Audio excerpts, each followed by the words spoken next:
હવે જોઈએ સમાચારો વિગતવાર।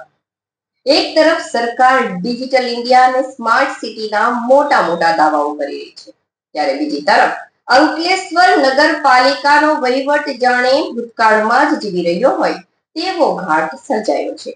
નગરપાલિકાની સત્તાવાર વેબસાઇટ લાંબા સમયથી અપડેટ ન થઈ હોવાના કારણે આજની તારીખે પણ તેના પર જૂના પ્રમુખ અને સભ્યોના નામો જ દર્શાવવામાં આવી રહ્યા છે, જેને લઈને સ્થાનિક લોકોમાં ભારે આશ્ચર્ય અને રોષ જોવા મળી રહ્યો છે। એક તરફ સરકાર ડિજિટલ ઇન્ડિયા અને સ્માર્ટ સિટીના મોટા મોટા દાવાઓ કરી રહી છે, ત્યારે બીજી તરફ અંકલેશ્વર નગરપાલિકાનો વહીવટ જાણે ભૂતકાળમાં જ જીવી રહ્યો હોય તેવો ઘાટ સર્જાયો છે। નગરપાલિકાની સત્તાવાર વેબસાઇટ લાંબા સમયથી અપડેટ ન થઈ હોવાના કારણે આજની તારીખે પણ તેના પર જૂના પ્રમુખ અને સભ્યોના નામો જ દર્શાવવામાં આવી રહ્યા છે, જેને લઈને સ્થાનિક લોકોમાં ભારે આશ્ચર્ય અને રોષ જોવા મળી રહ્યો છે।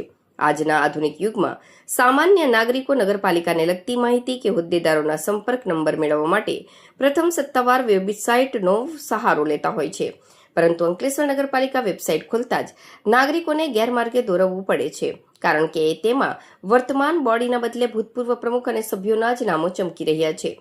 જો પાલિકા પોતાની સત્તાવાર વેબસાઇટ પર નવા પ્રમુખ અને સભ્યોના નામ સમયસર અપડેટ ન કરી શકતી હોય તો સામાન્ય જનતાના કામો ડિજિટલ માધ્યમથી કેટલી ઝડપે થતા હશે। હવે જોવાનું એ રહ્યું કે ભૌતિક બેન્ડ બદલ્યા બાદ પાલિકા તંત્ર આ કુંભકર્ણની નિંદ્રામાંથી ક્યારે જાગે છે અને નવા પ્રમુખ તથા સભ્યોના નામ સાથે વેબસાઇટને ક્યારે લાઈવ કરે છે।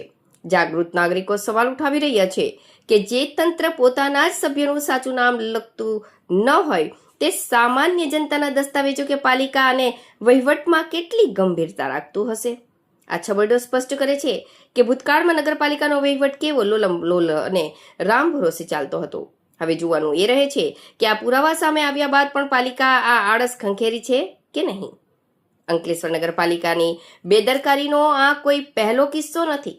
અગાઉ પણ પાલિકાની બહાર વર્ષ 2020નું હોર્ડિંગ બેનર છેક વર્ષ 2026માં માંડ બદલવામાં આવ્યું હતું। ભૌતિક બોર્ડ બદલવામાં જ જો તંત્રને 6 વર્ષ જેટલો લાંબો સમય લાગી જતો હોય તો ડિજિટલ પ્લેટફોર્મ પર વિગતો ક્યારે સુધરશે તે એક મોટો સવાલ છે। અંકલેશ્વર નગરપાલિકામાં સૌથી વધુ શૈક્ષણિક લાયકાત ધરાવતા ગત ટર્મની ચૂંટાયેલા સભ્ય અને શિક્ષણ સમિતિના હોદ્દેદાર રહી ચૂકેલા તથા હાલના વર્તમાન ઉપપ્રમુખ વિરલબેન પિયુષભાઈ મકવાણાનું નામ નગરપાલિકાની સત્તાવાર વેબસાઇટ પર ભયંકર ભૂલ સાથે દર્શાવવામાં આવ્યું છે। વોર્ડ નંબર 2ના સભ્ય તરીકે વિરલબેન પિયુષભાઈ મકવાણાના સ્થાને શ્રીમતી વિલીન પીસભાઈ મકવાણા તેવું તદ્દન ખોટું અને હાસ્યાસ્પદ નામ દર્શાવી દેવામાં આવ્યું છે। આટલી મોટી અને ગંભીર ભૂલ લાંબા સમયથી વેબસાઇટ પર લાઈવ હોવા છતાં પાલિકાના જવાબદાર અધિકારીઓ કે આઈટી વિભાગના કોઈ પણ કર્મચારીએ આ ભૂલ સુધારવા અંગે આજ દિન સુધી કોઈ તસદી લીધી જ નથી। નવાઈની વાત તો એ છે કે ખુદ વિરલબેને પણ આ અંગે કોઈ વાંધો ઉઠાવ્યો નથી। એક તરફ ડિજિટલ પ્લેટફોર્મ પર પારદર્શિતાના દાવા થાય છે, ત્યારે બીજી તરફ પ્રથમ હરોળના મહિલા હોદ્દેદારોનું નામ આ પ્રકારે ખોટું દર્શાવવું એ તંત્રની આળસ દર્શાવે છે।